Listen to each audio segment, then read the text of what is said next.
Hello and welcome to another edition of the MCDFNL Footy Show. Looking back on last week, my name's Yeendy. I'm joined by Shane Enwell, the Operations Manager from the MCDFNL. Thanks again for joining us, mate. It was a pleasure, Yeendy. Nice and cold over the weekend. Was a bit frosty, that's right. You didn't have to head out to Trentham. I'm glad you made the decision not to go out there, mate. It was pretty cold as they took on Newstead on Sunday. And as a matter of interest, we'll talk about that one as a first game today. And Newstead 10-10-70 defeated Trentham 9-9-63 in a little bit of an upset. Yeah, it would be an upset. I think I tipped Trentham last week. I think you might have tipped Newstead, so that was good picking there.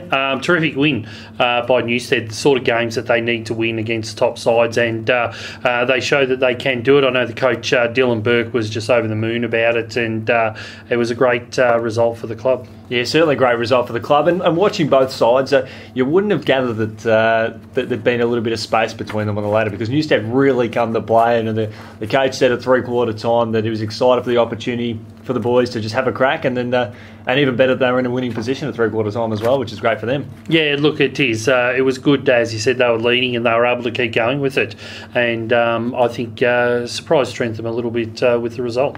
Yeah, we'll talk about some great news that also come out of the club as well. They've released the news that they've got a coach appointed for 2018 and 19 with the return of one of the great stars, Mark Rambo Ramsey, which is great. It's good to see someone of his calibre return home, and he's got some good experience with him since he departed Newstead as well. Yeah, some great experience, has been around the club and the league for a long time.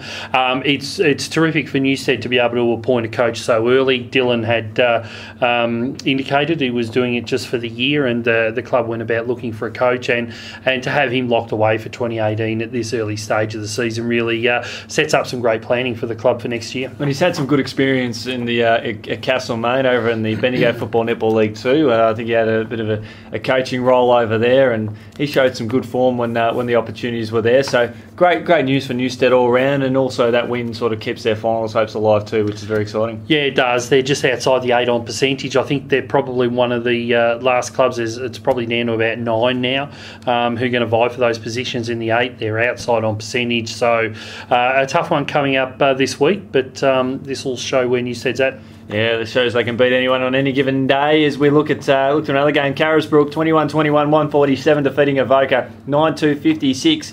There's only 14 points separating the two sides at half-time before Carisbrook did their thing with 12 goals to 1 in the second half. Yeah, they just put the foot down in the last half there and ran away. They were always going to win, I think, and really just showed up the class that they are. Definitely right there, mate. Cunningham stepped up. He kicked 6 goals for the winners. Navarre, they restricted Campbell's Creek scoreless the previous week. They did a good job against Maldon, 29-15, 189 to 5-5-35. Navarre kicked 14 goals to 2 in the last quarter. So if you're only as good as your last quarter, they are flying on that performance. Well, that's right. And I just said previously about Carisbrook, their class showed through, and that's the same with Navarre. They're really showing why they're up the top there and have been for some time. Cody Driscoll, of course, has now made a bit of a break at the top of the goal-kicking ladder there.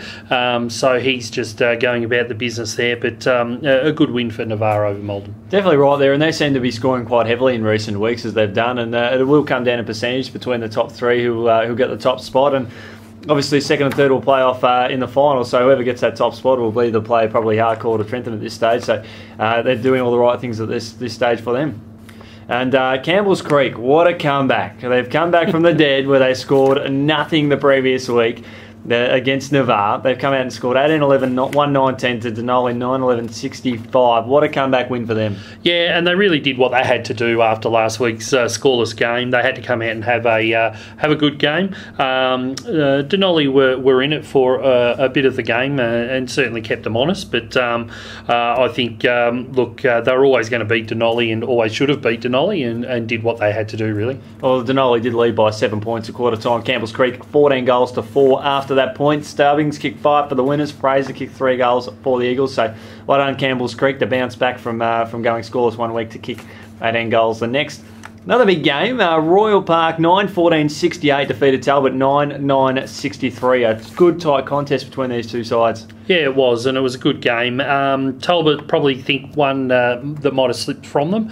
As I said earlier about Newstead on the ladder, Talbot sort of falling back into the clutches there at the bottom of the 8, and they're now only separated, I think, 7th, 8th and 9th on percentage. So it was an opportunity for Talbot probably that went begging for them to make a game's break on those other clubs vying at the bottom of the finals there. But they've still got 5 weeks to go, and they need to keep on winning, and I think probably one that they think would have got away. But for Royal Park, it was a good win. Again, one that they had to win, and they've done the job, so well done to them. And I guess as a neutral supporter as well, probably good that result, because it means that it's a lot closer around the chase for the finals. And a team that had to bounce back over the weekend, they did so against a team who's been a bit disappointing in recent weeks. It was Harcourt, 18-8, 116 defeating Maryborough Rovers 9-7-61. The Lions led by 35 points at halftime and then kicked on with it later on in the game. Yeah, that's right.